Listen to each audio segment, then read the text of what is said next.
So, hey guys, today we're going to be talking about decks that can play under these horrible, terrible, awful conditions. And that would be being under There Can Be Only One, Rivalry, and Gozen Match, but all at the same time. So, under these restrictions, surprisingly enough, there are decks that can not only out this lock without too much of an issue, or we have decks that can just play under these conditions and they're just going to be, in general, I'd say fine. And the first deck that comes to my mind is going to be Subterror.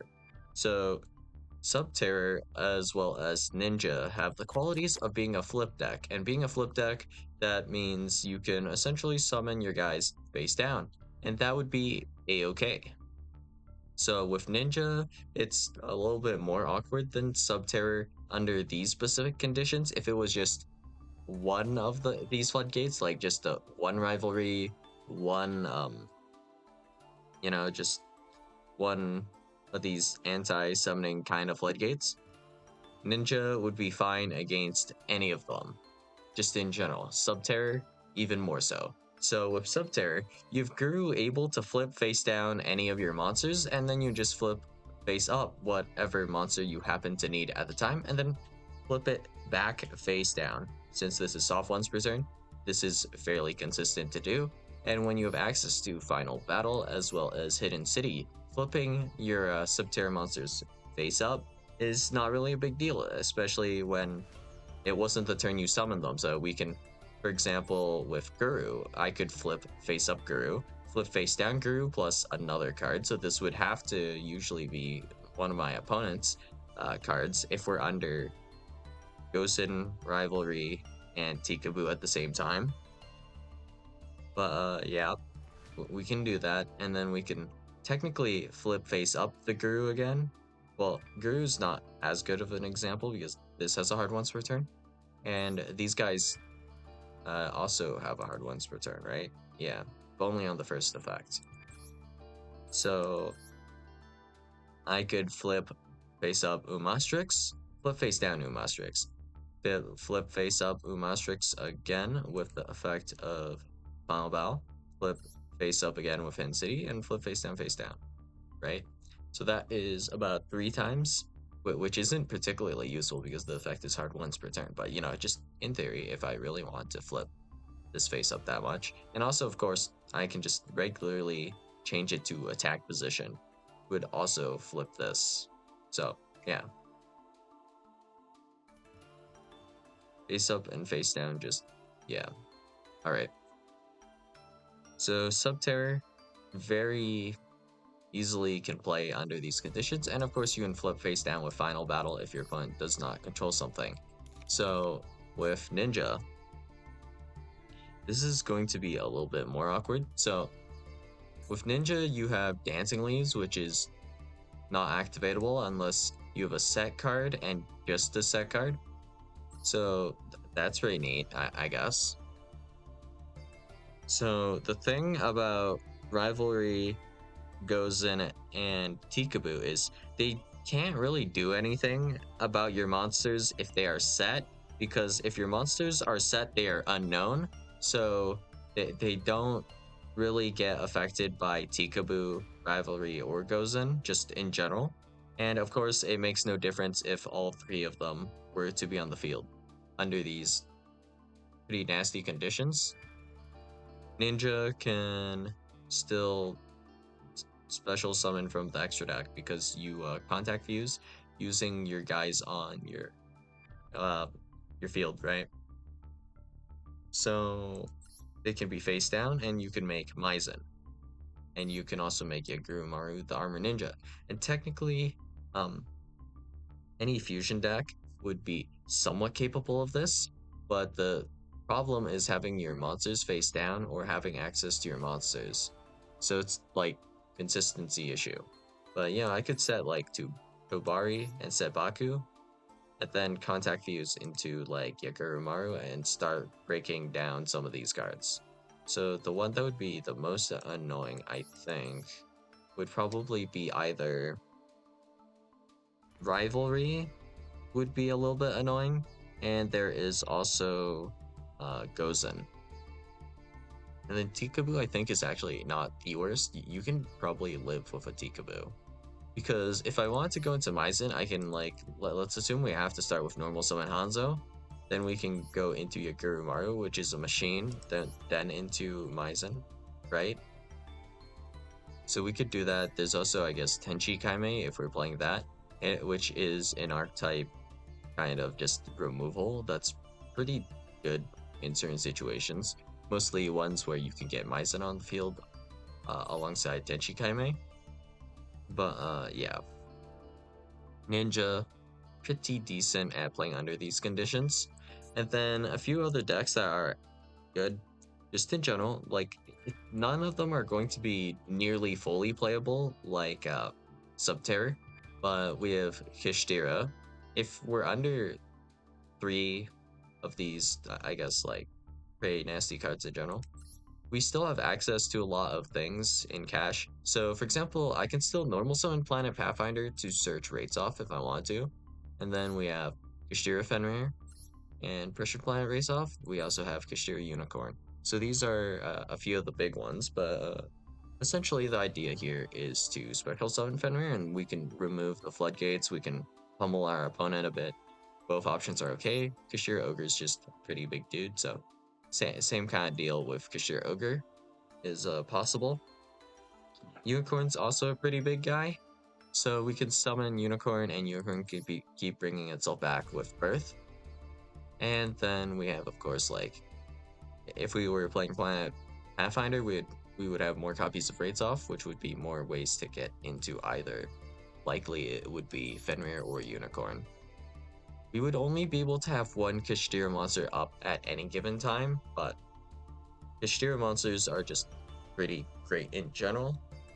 So if we were just contending with essentially, I guess, just a single monster that our opponent has and then those 3 floodgates, it wouldn't even be too problematic if our Kashtira Unicorn could not be over our opponent's monster if they had one, because we could just consistently just keep summoning it back with Birth, because if our opponent only has 1 monster, they likely also have 1 attack and only 1 attack, meaning we can at least put the game into a stalemate with Unicorn until we draw something that can get us out of our predicament here.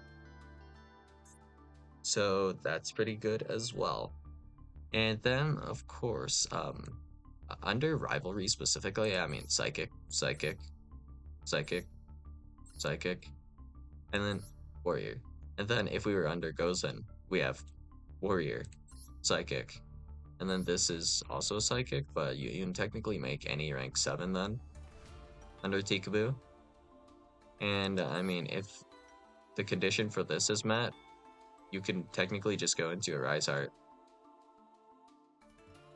Or if you are able to put up enough level 7s, like if you're playing Send Out of Thunder, you could then go Rise Heart just straight up because it's a machine under strictly Tcboo. Gozen though, yeah, that's rough. Yeah, not much you can do about Gozen here with this deck. But either Rivalry or Tcboo are at least playable territory. And those are probably the 3 best decks I can think of that can play under strictly, all 3 of these floodgates. Aside from that, I think Altergeist is not like too shabby because you have the option of normal summon Meluseek to just attack your opponent directly and then removing the floodgates as well. Well, specifically Gozen does not make you a happy man, that's for sure, but still I would say in general not too bad, because you still also have some mileage you can get from just the Meluseek. So let's say I normal summon Meluseek, I still can't play after removing, let's say in this case we would choose to remove the Tcboo. Well, now all of my guys are basically different attributes. Okay, so then if my Meluseek gets outed now, I can then grab Marionetter.